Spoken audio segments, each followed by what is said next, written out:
Hey there, I'm Yasmin, just average 31-year-old homemaker. My story, well, it all started when I met John, my husband, through a friend's introduction. After a year of dating, we decided to tie the knot, both dreaming of having children to fill our home with laughter and love. But as time passed, our dreams of parenthood seemed elusive. Despite our yearning for little ones running around the house, we weren't blessed with any children. It was a bit disheartening, I must admit. Yet, our marriage remained strong, with our inability to conceive being the only bump in the road. Thankfully, I had a great rapport with John's parents, which made our journey a bit easier. One evening, my parents were scheduled to visit, and John proposed we all go out for dinner together. It was a thoughtful gesture, one that warmed my heart amidst our struggles. As the years passed without any signs of a growing family, doubts began to creep in. Maybe there was something wrong with me. So I decided to take matters into my own hands and explore fertility treatments in hopes of making our dreams a reality. But there were no visible results. I heard there are many reasons for infertility, and we didn't know why we couldn't have children. The journey with no end in sight was exhausting. I was beginning to dread going to the hospital to face no progress and was thinking of giving up on fertility treatments. But then my mother-in-law reached out to help. She had undergone fertility treatments to conceive my husband, so she understood my feelings the best. She comforted me over the phone after my hospital visits. The treatments were costly and unproductive, and she probably sensed my despair from my voice. Until a year ago, she was a stranger to me, but I was grateful for her kindness. With her support, I kept going with the treatments. Before entering the restaurant, I whispered a thank you to my mother-in-law, who smiled back warmly. I was glad they were my in-laws and enjoyed the dinner as a stress reliever from my fertility treatment. Then my husband had to go on a business trip, and we had to pause our efforts to conceive. I heard that continuity is important in fertility treatments, so I was disappointed. But work is work. Maybe taking a break from the stress of trying to conceive would help me recover mentally. I tried to see the positive side. Even after he left, my mother-in-law visited me weekly to take care of my mental health. She was the only one I could talk to about the hardships of fertility treatments and the loneliness of being apart from my husband. Thanks to my mother-in-law, I didn't have to feel that bad. Half a year flew by, and my husband's business trip ended. I was feeling much better mentally and knew I had to refocus on getting pregnant soon due to my age. No way. Yes? Why are you shouting all of a sudden?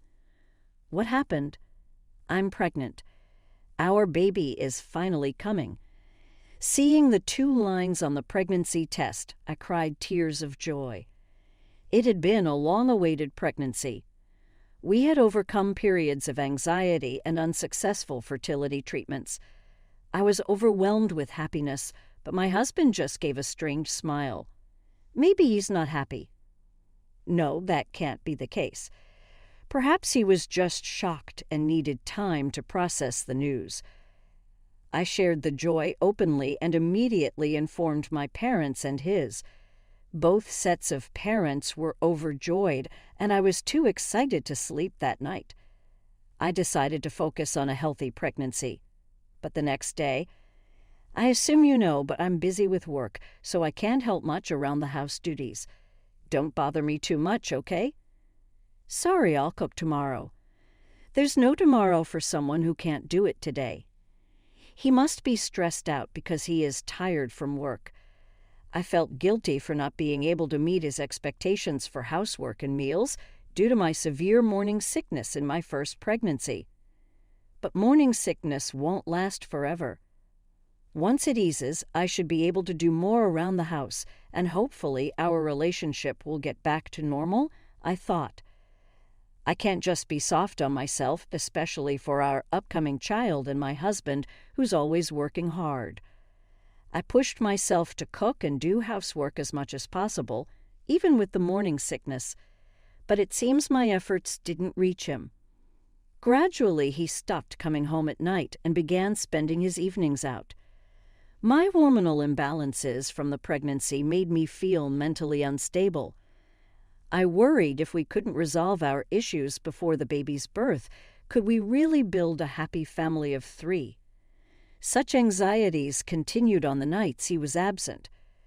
But as I struggled through each day, I suddenly found myself in the 7th month of pregnancy and decided to return to my parents' house.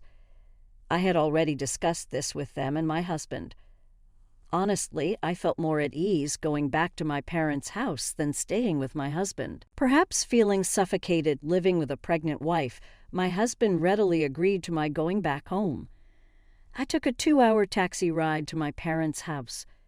"Don't worry, we'll support you from now on," I had told my mother weeks before about the deteriorating relationship with my husband, John. While admitting he was busy with work, I also vented my frustration about him not supporting me much. So my mother had been worried about me.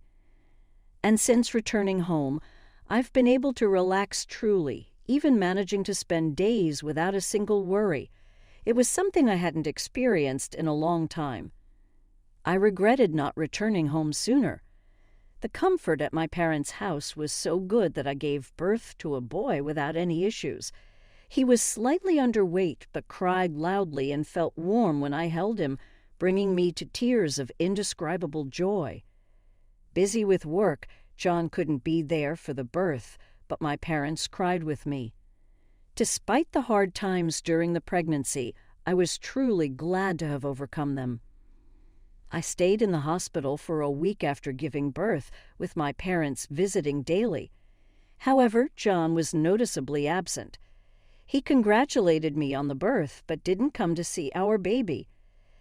Though I understood he was busy, I couldn't help feeling angry. Was his work more important than his child? But the excitement of spending days with my son overrode these feelings. That week felt incredibly long, but finally leaving the hospital with my baby made me truly feel like a mother. Hello, I was discharged from the hospital today. Though I had informed her by email, I called my mother-in-law to talk. She had supported me the most until I got pregnant, and I really wanted her to be the first to see her grandson. But since she lived far from my parents' house, I planned to show her the baby once things settled down. "John told me that you too are getting a divorce. Is that true?" "What?" Instead of congratulations, she hit me with this shocking news that couldn't be true. Although John and I had been on bad terms before the birth, it wasn't to the extent of divorce. It was just stress on both sides, and now was an important time to care for our son together.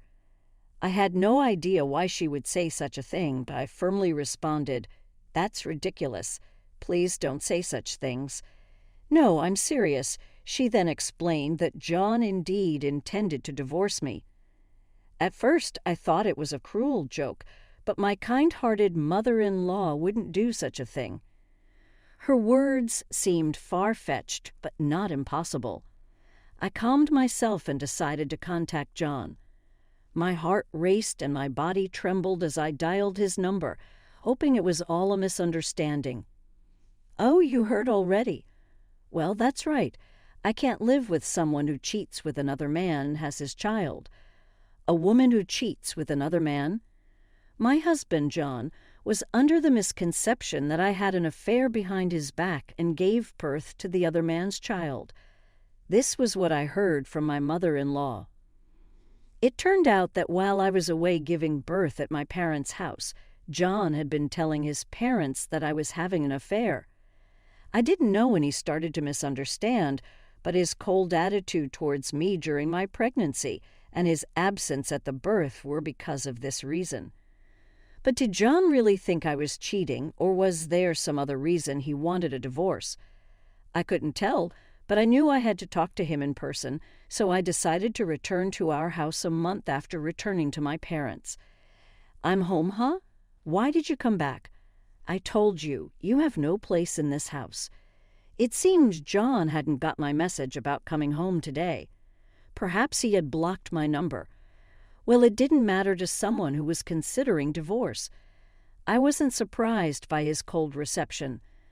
I continued calmly without losing my composure. Do you really intend to divorce me? There's no proof I cheated. I know you've been cheating. Plus, I've already moved my parents out and got rid of your stuff. This house is mine now. John bragged with a smirk, heading to the living room. Following him, I saw my father-in-law and mother-in-law sitting at the dining table, and John grinning, holding the divorce papers. If we are to divorce, this house is mine since I got it from my parents. You should be the one leaving. That's ridiculous. You cheated, so I'm taking this house as alimony. It's 3 against 1 here. You don't stand a chance. I hadn't done anything to be suspected of cheating. Seeing John's smirking face, I realized everything. He was framing me. Thinking he had convinced his parents to be on his side was his downfall. He thought he had won over his parents, but he underestimated people. Without evidence, why would they believe his word? I had shared many concerns with my mother-in-law and built a strong relationship. Underestimating this was his downfall. After hanging up with John, I called his parents again. I shared what John had said and reiterated that I hadn't cheated. They then became my allies, confessing they had found John's recent actions suspicious. He had suddenly claimed I cheated and that he would take the house, suggesting they lived together. They had been living in a rental, so living with John in a house would be financially beneficial. They suspected John was trying to leverage this to take the house from me. He might be clever in a way, but careless in the end. And his parents, who knew him best, wouldn't be easily fooled. At this point, it was already decided that my in-laws and I would outsmart John. But one thing was still unclear. Why had John suddenly started this? Our long-awaited child was born, and everything should have been perfect. What happened to him? I didn't have the answer yet. Stop pinning your affair on others. We're leaving this house, so prepare for alimony and child support. Wait, Mom, what are you talking about? An affair? John and I were both shocked by my mother-in-law's words. He was having an affair. What did that mean? Maybe because he cheated on me, I got in the way and he was trying to kick me out. Was he trying to get rid of me to take the house I got from my parents? That's beyond despicable. He's trying to ruin my and my son's life and take a significant asset. Ridiculous. Do you think you can get away with this? Wait, I haven't cheated. Just yesterday, a private investigator gave us the findings. They were supposed to report back in a week, but they had more than enough evidence already, my father-in-law said, pulling out a large envelope from his bag. It contained several photos and a report, about 20 pages long, stapled together. The first page read, "Investigation results of infidelity," with attached photos of John holding hands with a young woman. Disgusting, I glared at John, seeing him now as nothing more than a base creature driven by his desires. He seemed like nothing more than a creature driven recklessly by his own desires, less than an animal. I was speechless, but upon closely examining the photos, there were some capturing the moment he entered a hotel. Despite just having a child, it was apparent he had no awareness as a father. My feelings shifted from anger to utter disbelief. Had I really spent 3 years with such a worthless person? This is over now. How are you going to excuse yourself? No, this is where your responsibility as a father comes in. You knew our marriage wasn't just about us anymore after I got pregnant. It was a momentary lapse. I'm truly sorry. There's no way a person who strays so easily can be a fit father. Don't joke around. My rage, which had subsided for a moment, returned in full force as my husband tried to make excuses. I let out all my pent-up anger, slamming the table and yelling at John, who must have been frightened by the sight of me. For the first time, he seemed frightened by this new side of me, backing away a couple of steps, hiding the divorce papers behind him. What are you hiding? Just because you're in a bad spot now doesn't mean you can back out of the divorce. I'll grant your wish and ask for child support. No, wait. It's better than being a single parent. Enough. I'd rather raise him alone than have someone like you around. He was clearly using the child as a shield now that he felt threatened. Despicable. I wouldn't let such a man claim fatherhood. My anger escalated to the point where I was almost about to lash out physically. We're sorry for the trouble. There's no need to get more upset. We'll take responsibility for our disgraceful son and ensure he pays child support. We'll make him leave the house today and handle the rest. I managed to stop myself, thanks to my in-laws' intervention. I contacted a lawyer regarding divorce procedure. In front of him, he nervously looked at me. Within an hour, his belongings were packed, and he left with his parents for his new residence. Left alone in the room, I felt a sense of loss for a while, trying to calm my mind. But gradually, I started to feel relieved about the outcome. If such a man had a hand in raising my beloved son, he might have turned out as terrible as him. It was a relief that I could prevent it at an early stage. Moreover, having my in-laws on my side until the end was a stroke of luck. I felt a bit guilty about burdening them with their despicable son, but my son was my priority. They understood and took him away, for which I was immensely grateful. I immediately asked the lawyer to proceed with our divorce. Then I decided to sell the house. My ex-husband knew its location, and I couldn't risk him showing up in a fit of vengeance. Being alone with my son, I wouldn't stand a chance if my ex-husband tried something. I also wanted to erase all memories associated with him. The house, initially bought as an investment by my father, was in a prime location and sold quickly. With that money, I could live comfortably without working for a while. My plan is to stay with my parents, benefiting from their support while raising my son, at least until he's a bit older. Eventually, due to school considerations, I intend to move to the city. But that's a conversation for the future. For now, I'm focused on settling our current situation.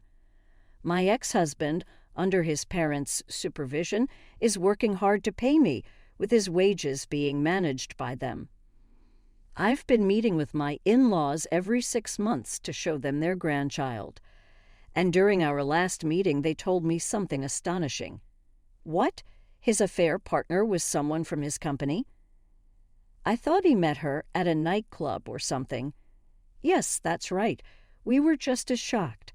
It seems like it got out at the company because it was an office affair. He got fired. Now he's working at a factory owned by an acquaintance. He had a somewhat senior position, so he was pretty down after getting fired, but that's irrelevant to us. I never imagined his affair partner was a junior at his workplace. It's appalling to think that someone in a leadership position could behave like that. It's clear why such a person could easily betray me and our son. After getting fired, my ex-husband, John, also seems to have been cut off by his affair partner. While she's also to blame, it's understandable if she resents John for getting fired. However, unlike John, she's young and has a chance to start over. My ex-husband, who is old enough, had no choice but to work at a factory that was acquainted with his parents-in-law. He's now working at a factory with his wages being managed by his parents. They've arranged to pay child support in installments since his living expenses are covered by his parents. Most of his salary goes to me. But what he'll do after that is anyone's guess. It's unlikely that a divorced man with no savings will remarry, and he can't even live with his child he once so desperately wanted. With no goals or purpose in life, it's clear he'll spend the rest of his days filled with regret, a fate he brought upon himself. I think he should feel the mistakes he's made throughout his life and regret it forever. A year has passed since then, and I'm still living with my parents, cherishing my son. Next week, we have our biannual dinner with my in-laws. We maintain a good relationship, and they always look forward to seeing their grandson. Despite my ex-husband being the worst, I want to keep a good relationship with my in-laws. In life, it's crucial to have people who care about you and whom you genuinely value. As for people like my ex-husband who fit into neither category, it's best to cut